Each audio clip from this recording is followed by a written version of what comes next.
नमस्कार दोस्तों, आप देख रहे हैं साइनिंग ऑफ 2.0 अनुभव मिश्रा के साथ। आज का जो टॉपिक है, जिस प्रकार से मैंने शॉर्ट वीडियो में डाल के कहा था कि हाल ही में रसिया से सामान आ रहा है भारत और उसमें उस व्यापार मार्ग में भूमिका निभा रहा है ईरान। आज इस टॉपिक पे हम पूरा चर्चा करेंगे कि क्या है ईरान का मसला, जो कि ईरान आके रसिया और इंडिया के बीच में आकर के व्यापार मध्यस्थता कर रहा है। इससे पहले आप इस चैनल पे नए हैं तो लाइक, शेयर और सब्सक्राइब कर दीजिए। और अगर आपको इस वीडियो से थोड़ा सा भी महत्व मिलता है अपने आप में, तो इसको जरूर शेयर कीजिएगा दूसरों को, ताकि वो भी समझ सके कि क्या मसला हो रहा है, जियो पॉलिटिक्स में क्या चल रहा है। चलिए स्टार्ट करते हैं अपने सेशन को। अपना सेशन ये है, आज का टॉपिक ये है कि भारत ने रसिया से सामान मंगवाया है। तो रसिया जिस प्रकार से अपना भारत का एक मुंबई सिटी है, उसी प्रकार से रसिया का एक सेंट पीटर्सबर्ग सिटी है, जहां से सामान अपना आना है। और उस सामान को लाने के लिए व्यापार मार्ग जो है ईरान का लिया जा रहा है सहायता के तौर पे। तो बहुत इम्पोर्टेंट है, क्योंकि रसिया सामान भेज रहा है, ईरान के द्वारा आ रहा है और भारत में आ रहा है। तो ये बहुत ही इम्पोर्टेंट हो जाता है। रसिया और ईरान इस समय दुनिया के ये दोनों ऐसे देश हैं जिसपे कि आपका बहुत ही ज़्यादा सैंक्शन लगाए गए हैं। जिस प्रकार से आप जानते हैं कि रसिया यूक्रेन का वार चला, और हाल ही में मैंने ये सेशन भी किया है कि रसिया के ऊपर 5000 से भी ज़्यादा सैंक्शन लगे हुए हैं। वहीं पे ईरान सेकंड नंबर पे आता है। मतलब कि ये दो देश ऐसे हैं जिस पे अमेरिका के द्वारा बहुत सारे प्रतिबंध थोपे गए हैं।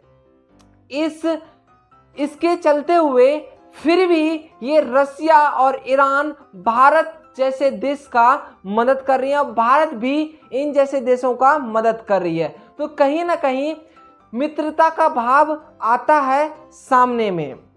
यदि रसिया से सामान भारत पहुंचता है तो सामान्यतः वो 40 दिन लगता है रसिया से भारत में आने के लिए वो सामान। लेकिन मैं आपको बता दूं, जब ईरान इसमें मध्यस्थता किया, मतलब ईरान के मार्ग का हमने उपयोग में लिया, तो जो सामान आपका 40 दिन में रसिया से भारत पहुंच रहा था, वही सामान आपका 21 दिन में रसिया से भारत पहुंच जाएगा। तो सोचिए, अगर मुझे आज ज़रूरत है, मान लीजिए इस पेन की मुझे आज ज़रूरत है और मुझे मिल रहा है ये 40 दिन के बाद, तो कोई संभव है इस पेन का यूज़ होगा?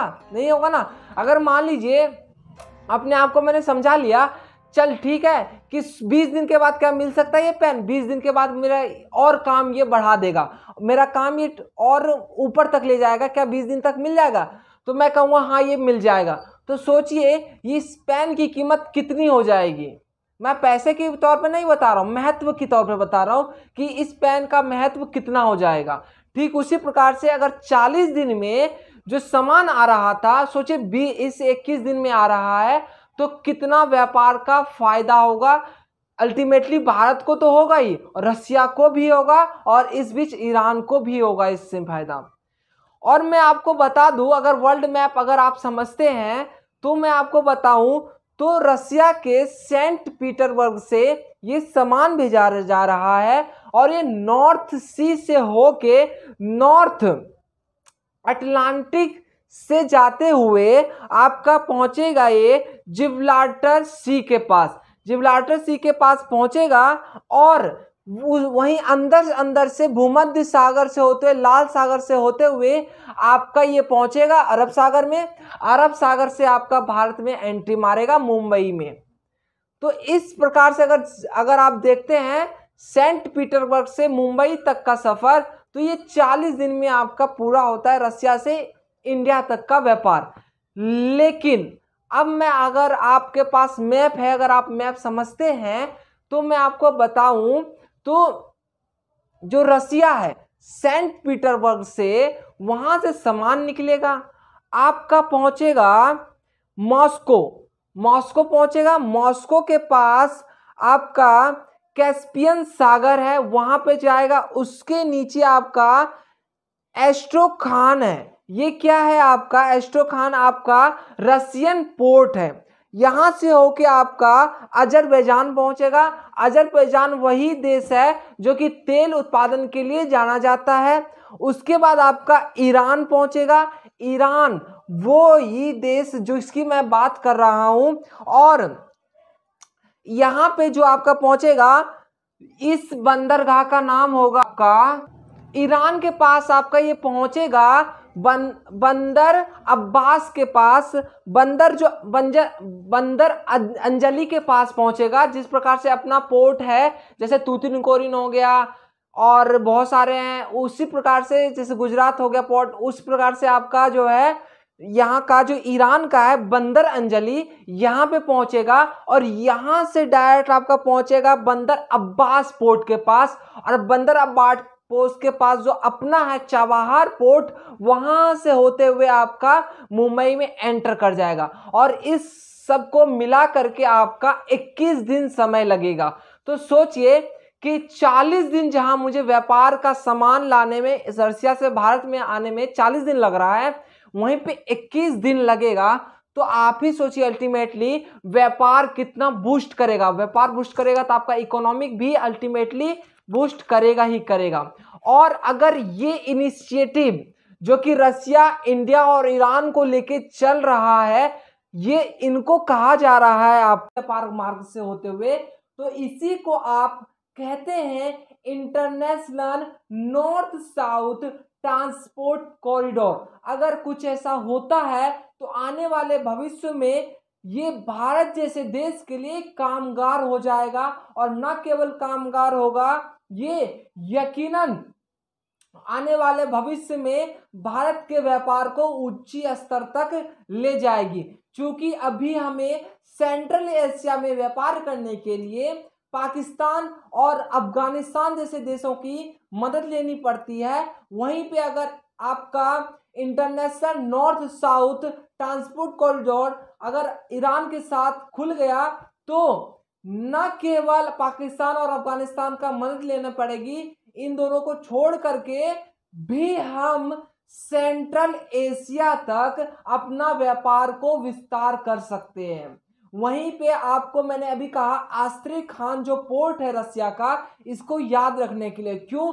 क्योंकि यही महत्वपूर्ण एक पोर्ट है। यहीं से देखिए सेंट्रल एशिया में पहुंचने के लिए हम पहले फ्लाइट का ही यूज करते थे व्यापार करने के लिए, लेकिन ईरान जब से मिल गया है इसमें, और अब हम व्यापार करेंगे रोड से और आपका पानी से। अगर इन तीनों से व्यापार होने लगा तो सोचिए भारत का इकोनॉमी कितना बूस्ट करेगा। और मैं आपको बता दूं सेंट्रल एशिया में जैसे कजाकिस्तान हो गया, उज्बेकिस्तान हो गया, तुर्कमेनिस्तान हो गया, किर्गिस्तान हो गया, ये सारे अल्टीमेटली वो देश है जो कि भारत के लिए बहुत ही बड़ा मार्केट है। अगर अभी हम जो इन सेंट्रल एशिया से फ्लाइट के माध्यम से सिर्फ और सिर्फ $1 बिलियन तक का ही हम व्यापार कर पाते हैं, वहीं पे अगर ईरान के माध्यम से हम व्यापार करते हैं और सेंट्रल एशिया में पहुंच जाते हैं व्यापार के लिए, फ्लाइट से भी, रोड से भी और वाटरवेज से भी, तो इससे 10 गुना ज्यादा हम व्यापार इसके साथ कर सकते हैं। वहीं पे इन सारे जो कि मैंने भी कहा इंटरनेशनल नॉर्थ